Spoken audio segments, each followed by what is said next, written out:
Partiu Plano B na TV com histórias para te inspirar e dicas para você que sonha em empreender. E hoje eu trago para você a história muito especial da Gisele Lacerre.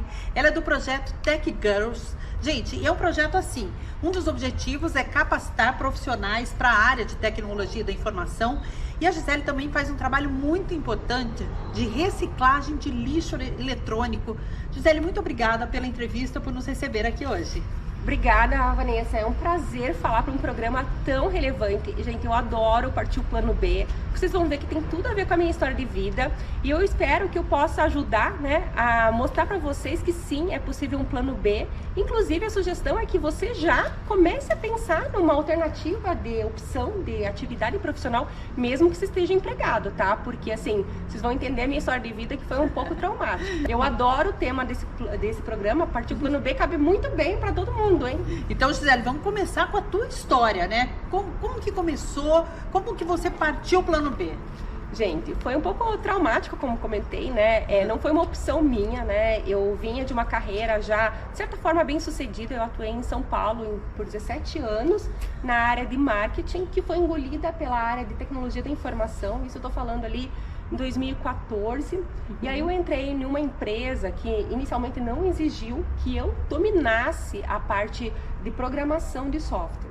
Só que num determinado momento, a minha equipe, eu liderava uma equipe, eu já era gerente da área, e aí a minha equipe começou a colocar um rótulo em mim, muito chato, falando que a Gisele não era técnica.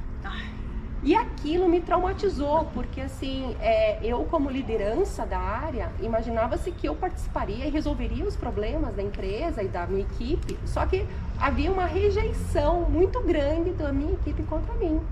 E aí eu percebi que a opção, que no primeiro momento que eu pensei, vou procurar emprego em outro lugar, vou bater na porta de outra empresa, já que não me querem aqui, né? Sim. E a opção que eu vi que, na verdade, o mercado inteiro havia mudado. Então, não era aquela empresa que exigia uma transformação de carreira, e sim o mercado. Então, a minha alternativa foi buscar uma nova graduação. Aí, eu que vinha da área de humanas, administração, marketing, eu tive que fazer uma nova graduação. Isso com que idade, Gisele? Isso já tinha quase 40 anos. Olha só, Vanessa. partiu o Plano B mesmo. Partiu o Plano B, assim, traumático. E aí, o que acontecia? Eu trabalhava de manhã, de tarde, à noite ia para a faculdade, isso em São Paulo, né? Zona Sul de São Paulo, me deslocava ali pelo menos uma hora, né? Com medo de ser assaltada, inclusive, passando pela Marginal e tudo mais. E chegava na faculdade e, gente, cheguei lá, traumático também, porque só homens na turma, os professores não tinham muita jeito de lidar com nós mulheres, que éramos em 3, só eu me formei, detalhe. Olha isso. Porque, e aí naquele momento eu percebi, nossa, entendi agora por que tem poucas mulheres na área de exatas. Porque nós mulheres, primeiro, gostamos de ser bem recebidas, né? É fundamental para uma evolução, para você se sentir bem, né? Ser encorajada, eu acho que é um primeiro passo para você construir algo, seja profissional e também na sala de aula. E naquele momento eu tive um clique, eu falei assim, nossa, as mulheres não gostam e não frequentam e não entram na área de TI por falta de representatividade e também por falta de acolhimento. Então, nesse momento, eu me formei em 2017, decidi largar esse emprego, que estavam já, nesse momento eu já tinha conquistado, né, uma outra credibilidade nesse mesmo emprego, porque eu tinha feito essa transformação. Era a técnica que eles queriam. Aí eu consegui colocar meu diploma de técnica, mas daí quem não quis mais a empresa fui eu. Porque eu vi que a tecnologia abriu grandes portas para mim, inclusive voltar para Curitiba. Então, em 2017 eu voltei, aí abri minha empresa para prestar serviço, comecei a trabalhar, inclusive, para serviço bancário, na tecnologia, que é muito sofisticado, né? A questão da lidar com dados é uma coisa muito demandador e exige profissionais muito dedicados. Mas, em paralelo, eu comecei a fazer um trabalho voluntário, que foi dar aula, que foi, assim, simplesmente poder falar para as mulheres, né? que tecnologia é para elas. Então eu comecei em Piraquara, numa associação de bairro, simplesmente dando aula sem nenhuma pretensão, Vanessa. Aula de programação mesmo? Que aula que você dá? Então, aí que foi o curioso, né? Na minha cabeça, as para as meninas, venham fazer curso de programação. Ninguém ia assustar. E aconteceu isso, assustou. E na minha cabeça eu achei que eu convidando essas mulheres, elas iriam entender que aquilo era muito, que o mercado de trabalho estavam com vagas abertas e elas iriam se conectar rapidamente. Só que eu cheguei à conclusão que não, que elas tinham trauma e muitas não tinham ligado o computador. Então eu tive que dar 3 passos para trás e falar assim, peraí, como que eu consigo me comunicar com essas meninas para elas virem para nossas aulas? Vamos tornar mais simples? Vamos produzir bijuteria com lixo eletrônico, que são as nossas bijutecs, né? Sim. Que eu consigo mostrar para elas, ser um atrativo para a gente começar a falar sobre programação, porque Olha o computador é um componente indispensável, né? Sim. Uma mensagem, né, de transformação. Isso é uma coisa que assim as alunas ficam muito felizes, porque de fato elas vêm e muitas dessas meninas elas se sentem tão lixo quanto lixo eletrônico, né? Isso, é a nossa realidade, né? São mulheres vítimas de violência doméstica, mulheres que perderam seus empregos, mulheres que são julgadas em casa porque elas não sabem que elas têm um potencial gigantesco, né? E que cabe a elas buscarem essa transformação. Então, assim, eu gosto muito de reforçar, né, que o nosso curso, ele não é um curso que você vai entrar no laboratório de informática, que é o que a gente idealiza para o curso de tecnologia, né? Sim. Aquele laboratório branco, frio, muito pelo contrário.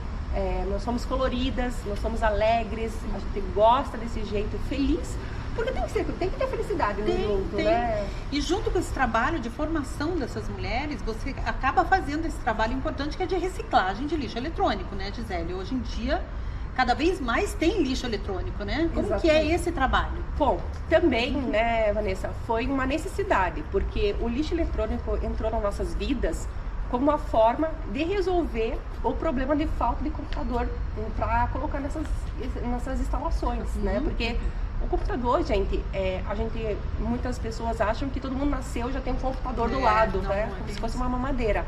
Mas não é assim. Nós temos uma grande parcela da população, né? Estima-se aí que 20% da população são analfabetas digitais. Olha que número enorme no país, gigantesco. Né? E aí a gente atrela, né, muito a falta do equipamento, porque o equipamento é algo super relevante, né, e precisa chegar na mão dessas mulheres, mas também não adianta chegar na mão delas sem elas saberem o potencial e conhecerem o que o computador pode agregar na vida delas, né? Então, falando do lixo eletrônico, então a gente começou, de uma forma assim, sem muita expectativa, para montar esses laboratórios de informática para poder capacitá-las, eu comecei a acionar a minha rede de contato, né?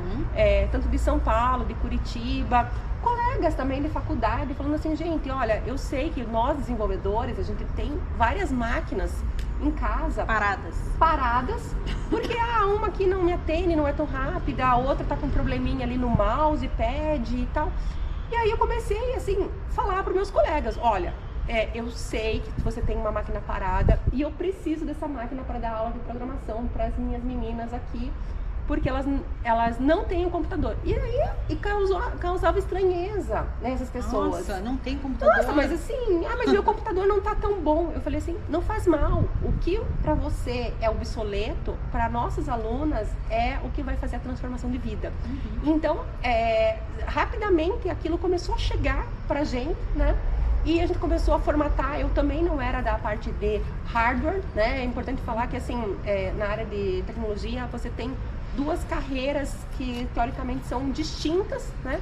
Que é a parte de software, que é o que eu me formei, que eu me graduei, que é a parte de programação, e tem a parte de hardware, que é a parte que faz, que cuida dessa parte dos equipamentos eletrônicos. E eu não era, né? E aí eu falei assim, não, eu vou também ter que adicionar, acrescentar esse outro tema na minha vida, né? Porque eu preciso resolver isso. Para fazer a máquina ficar em condições de uso, eu preciso assumir isso. E aí fui aprender a fazer e tal, e hoje a gente ensina, né? Olha que maravilhoso. Para poder tirar essa máquina do lixo e chegar na mão das meninas para elas estudarem. Gisele, você tem ideia de quantos equipamentos você já resgatou? Quantos computadores as suas meninas alunas já ganharam, na verdade, reciclando? Sim, olha, a gente tem um número de 580 mulheres formadas, né, que passaram pela nossa escola. Foram 380 notebooks recuperados, né? Mas a quantidade de lixo eletrônico que a gente já gerou foram 2 toneladas, né? Então, assim, a gente já captou 2 toneladas e resultou nesses 380 notebooks. Então, assim, não é um trabalho fácil. A gente chama isso de mineração urbana. Nós também tivemos que entrar muito na questão legal, legislação ambiental, e nós somos certificados para poder fazer esse tratamento, né? Que vai desde a coleta tem que ser feita por empresas qualificadas e que passaram por uma certificação. Então nós tivemos uma consultoria ambiental nos apoiando para estruturar todo esse processo. Também é um outro assunto que nos surpreendeu muito, né? Sim. E também queria comentar, né, para quem está pensando no plano B, é que assim, sempre você vai se surpreender com novos temas o tempo todo. Daí você fala assim, mas não é minha área. Exato. Mas você tem que mergulhar. Gisele, é isso que eu ia te perguntar, né? O seu projeto é maravilhoso, mas assim, eu projeto, você fez tudo sozinha. Então você é um exemplo, assim, eu acho que para qualquer pessoa que pensa em um plano B. Que dicas você daria para essas pessoas, né? A gente não quer glamorizar, não. Porque todo mundo fala, empreender, eu vou ter liberdade. Poxa, você passou muito perrengue, né? E passa ainda, né? Passo, que Vanessa, dicas você daria para quem quer partir do plano B? Bom, primeiro tem um livro da Camila Farani que se chama Desistir Não é Opção, né? Boa. E aí eu sempre lembro muito desse livro, porque olha, todos os momentos a gente realmente pensa em desistir, porque assim, você vê muitas oportunidades surgindo para sua área de atuação. Eu mesma começo a receber muita oportunidade para trabalhar, voltar para o CLT, né? E aí você fala, poxa, será que é uma coisa mais estável, uma coisa que eu consiga realmente, pelo menos ter um planejamento de 6 meses, né? Porque quem empreende é dia a dia, né?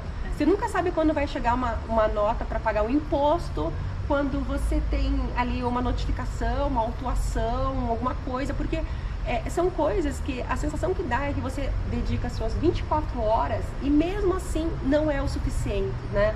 A sua casa tá cheia de lixo eletrônico, o seu carro, você não consegue fazer um planejamento, organizar umas férias, porque tem sempre alguma coisa acontecendo, alguma coisa que estão te esperando, alguma inscrição para fazer, alguma... Você sempre fica assim naquele drama pessoal de ter a sua vida totalmente transformada, né? Então assim, eu acho que é importante ter uma boa rede de apoio familiar, né? Pessoas que torcem com você em casa, que entendam e estejam do seu lado, porque quando você se dedicar, né, com essa intensidade, essas pessoas precisam entender que é pro prol de todo mundo, porque assim, quando você estiver feliz, elas também vão ver, né? Elas também vão estar. Sim. Então, a minha sugestão é essa, sabe? Assim, tem uma boa rede familiar em casa que te apoia. E muita resiliência também, né? Não dá pra desistir, né, Gisele? Não. Você já pensou em desistir? Muitas vezes, todo dia. Quero né? uma CLT, quero... Muito. Daí você fala assim, nossa, agora, né? E eu acho que você falou muito certo essa questão de romantizar, né? Eu sempre tinha... O meu pai também empreendeu, né? E eu tinha muito isso na minha cabeça. Eu preciso empreender. E aí eu me sentia muito frustrada, porque eu fazia projetos para outras empresas, né? Fazia com que empresas ganhassem dinheiro. E eu falava assim, nossa, e quando vai chegar a minha vez? Sim. E aí, sem querer, fazendo um projeto social, voluntário, sem a pretensão de virar um negócio... Acabou virando realmente a minha startup, né? Até eu fico muito feliz quando as pessoas chamam de startup, porque assim, um projeto voluntário, social, sem pretensão virar uma startup, digamos que já é um primeiro crédito, né? Então eu fico feliz, então podem me chamar de startup, tá? Tá ótimo. Gisele, eu quero agradecer muito pelo seu tempo, pela sua entrevista, pela inspiração que você trouxe, na verdade, para as pessoas que estão nos assistindo. Fico muito feliz e que todo mundo em casa pense, né, reflita, que é isso, gente, assim, tem essa disposição toda e saiba que mesmo as coisas se mostrando que você, decisões ou portas fechadas, não assim você vai estar no caminho certo, porque alguma coisa você vai construir e deixar aí para a história. Maravilha, muito obrigada. Gente, o Partiu Plano B na TV está terminando, mas a gente se encontra no próximo programa. Até lá!